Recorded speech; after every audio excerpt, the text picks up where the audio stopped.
бөлімі 10, 100, 1000 емес жай бөлшектерді ондық бөлшекке айналдыру. Өткен сабақта біздер бөлімі 10, 100 болатын жай бөлшектерді ондық бөлшекке айналдырып көрсеткен. Енді бірақ біздің барлық жай бөлшегіміз олай 10 мен 100 мен бола бермейді бөлімі. Ал енді басқа жағдайдағы жай бөлшектерді ондық бөлшекке айналдырып көрсетемін. Мысалға бізге 3,5-тен 2 деген жай бөлшегіміз болсын. Біз осы жай бөлшекті ондық бөлшекке айналдыру үшін жай бөлшектің негізгі қасиетін пайдаланамыз. Яғни алымында бөлімінде бірдей санға көбейтуіміз керек. Бірақ біздер алымында бөлімінде бірдей санға көбейткен кезде бөлімі 10, 100 немесе 1000 болып қалуы керек. Яғни мысалға біздер 3-ті, яғни 5 пен 2-ні алымында бөлімінде 2-ге көбейтсек, сонда бізде 3,5 2 10 болады және 4 болады. Яғни біздер 3,5-тен 2-ні 3,10-нан 4 деп жазып аламыз да, ары қарай ондық бөлшекке айналдыра саламыз. Яғни 3,10-нан 4 деп. Яғни 3,5-тен 2-ні біздер 3,10-нан 4 деп жай бөлшекке айналдырдық. Енді мысалға тағы да 5,20-дан 11 болсын. Біздер бұл жерде, мысалы мына жерде 20 болып тұр. Біз бұны қазір алымында бөлімінде 2-ге бөле алмаймыз, 10 болу үшін. Бірақ біздер мысалы 100-ге айналдырсақ болады. Яғни алымында бөлімінде бірдей санға көбейтіп 100 қылсақ болады. 5, яғни 20-ны қаншаға көбейтсең 100 болады деген сияқты ғой. Соны 20-ны біздер 5-ге көбейтуіміз керек, яғни 11-ді де біздер 5-ге көбейтуіміз керек. Сонда 5,5 бізде 20-ны 5-ге көбейтсек 100 болады.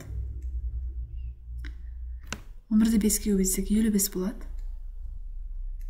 Яғни 5,100-ден 55-ті 5,0 осылай үтір арқылы 100-ден 55 деп жазсақ болады. Келесі тағы бір мысал. 3,250-ден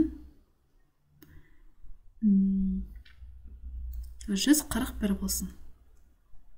Біз бұл жерде де 250-ді 10-ға айналдыра алмаймыз.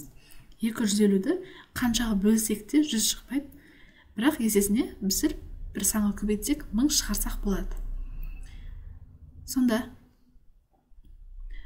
250-ді көбейтуіміз керек. 1000 болу үшін 4-ге көбейтуіміз керек. Ондай болса 141-ді де 1000-ға 4-ге көбейтеміз. Алымында бөлімінде бірдей санға көбейттік.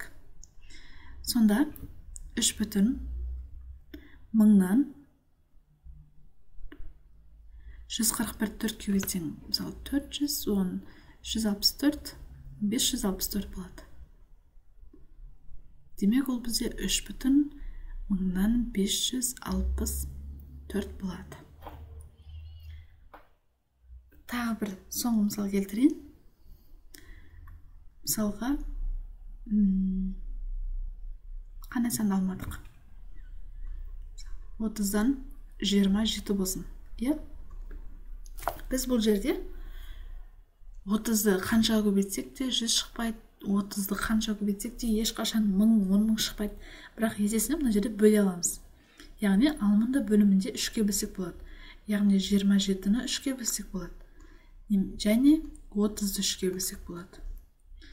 Сонда бізді 30-ды 3-ге бөлсең, бізде 10 шығып қалды да, 27-ні 3-ге бөлсең 9 болады. Демек, бізде мына жақта бүтін жоқ қой. Яғни ол 0 бүтін болады. 10-нан 9 болады. Осылай жазамыз. Яғни біздер алымында бөлімінде бірдей санға көбейтсек болады, немесе алымында бөлімінде бірдей санға бөлсек болады. Сонда біздер көбейтіп бөлген кезде біздің бөлшегіміздің бөлімі 10, 100 немесе 1000-ға айналып кету керек. Бірақ енді кейбір жағдайлар бар. Мысалға 23-тен 12 болсын, біз 23-ті қаншаға көбейтсек те ешқашан 100, 1000, 10.000 шығара алмаймыз ешқашан. Немесе қаншаға бөлсек те ол ешқашан 10 болмайды.